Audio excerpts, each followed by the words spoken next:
mieux.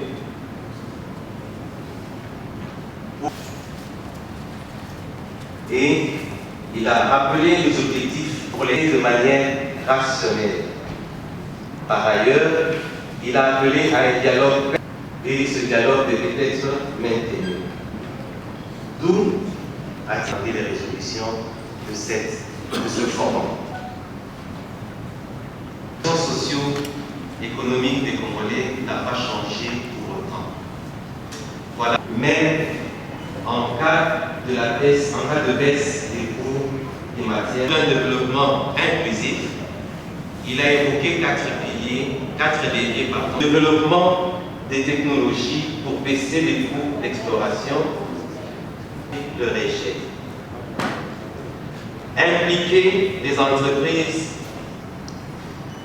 À la suite du président de la FEC, relever que le code minier a renforcé la gouvernance minière avec des innovations. Cependant, il faut des bonnes politiques, a-t-il dit, du relèvement de la redevance minière de 2 à 3,5% et à date des sociétés minières de 5 à 10%, le local content, stabilité de 10 à 5 ans, le partage du profit excédentaire. Du code minier révisé de 2018. En effet, l'industrie minière fait face à un déficit en fourniture énergétique qui avoisine 1000 MW et est contrainte à recourir à l'importation de cette denrée. Et pourtant, l'électricité est un entrant essentiel à cette industrie minière dont la fourniture a conditionné l'implantation de plusieurs sociétés du secteur, lesquelles ont reçu des garanties de sa fourniture, mais malheureusement... Les résolutions issues de ce forum, les inégalités, mesdames et messieurs, tout en réitérant mes sincères remerciements à vous tous. Il ne me reste plus qu'à vous souhaiter un bon retour à chacune et à chacun d'entre vous, venus parfois de si loin, avec l'espoir de vous revoir prochainement dans le cadre des questions abordées dans ce forum. Je vous remercie.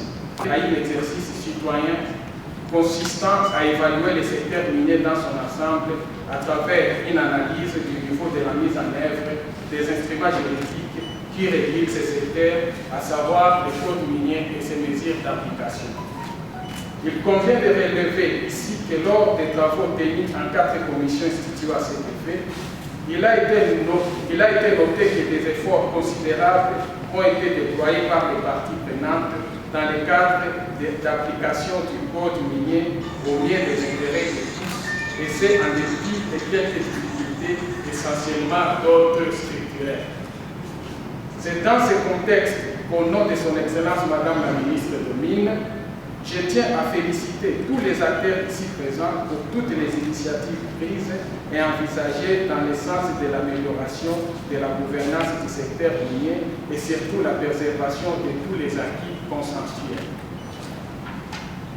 Mesdames et messieurs, point n'est besoin de rappeler que le code minier révisé à 2018 est le résultat d'un processus participatif auquel les opérateurs miniers dans les différentes organisations nationales, la société civile, les experts de différents horizons, les organismes internationaux, les gouvernements et les parlements ont été activement associés.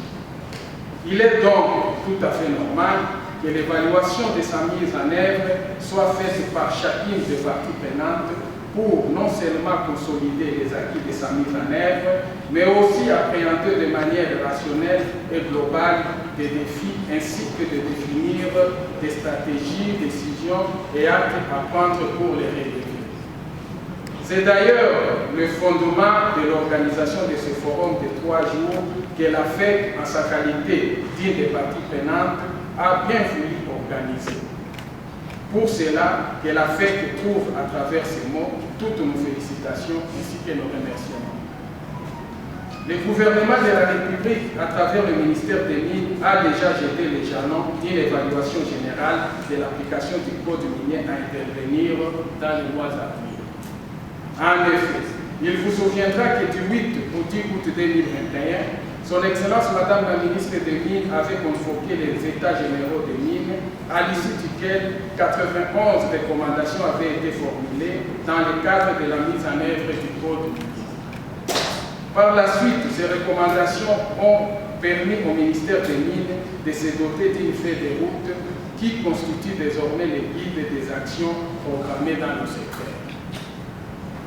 À ce jour, les résultats ici de ces actions sont non seulement perspectives, mais aussi appréciés par les parties prenantes qui, au quotidien, se rapprochent du ministère des Mines à travers des suggestions constructives. Permettez-moi donc, au nom de son Excellence Madame la Ministre des Mines, de rendre un vivant hommage au chef de l'État, son Excellence Félix Tshisekedi Tshilombo, qui, outre le bien-être des Congolais, place le développement radié du secteur minier parmi ses priorités. Mesdames et Messieurs, au nom de son Excellence Madame la Ministre des Mines, je dois féliciter votre engagement car pendant la Commission environnement, responsabilité sociétale et sous-traitance, ainsi que la Commission, il apparaît que l'essentiel des préoccupations ont été focalisées sur les processus, l'envahissement et l'empiètement des périmètres miniers, l'effectivité de la... Je m'appelle Essentiel Chikomba. Ici, je représente les chefs de secteur de Loufupa, une entité territoriale décentralisée du territoire de Muchacha, province du Lualaba. Avec nous avons plusieurs entreprises minières, parmi lesquelles notre partenaire Kamoa qui était ici dans la salle. Nous sommes là comme représentants de la communauté locale. Il faut dire aujourd'hui que le code minier a inséré un aspect local qui est avantageux pour les communautés. Il faut dire que le code minier de 2022 n'avait pas réservé beaucoup d'opportunités à la communauté locale. Et ces derniers, avec la redevance minière, la dotation de 0,3%, les cahiers des charges, ce sont vraiment des leviers majeurs pour le développement de nos communautés qui vivent loin du centre et qui sont aujourd'hui en train de bénéficier des infrastructures de base, mais aussi qui sont en train d'être appuyés dans des projets agricoles grâce aux revenus infranationaux issus du secteur minier.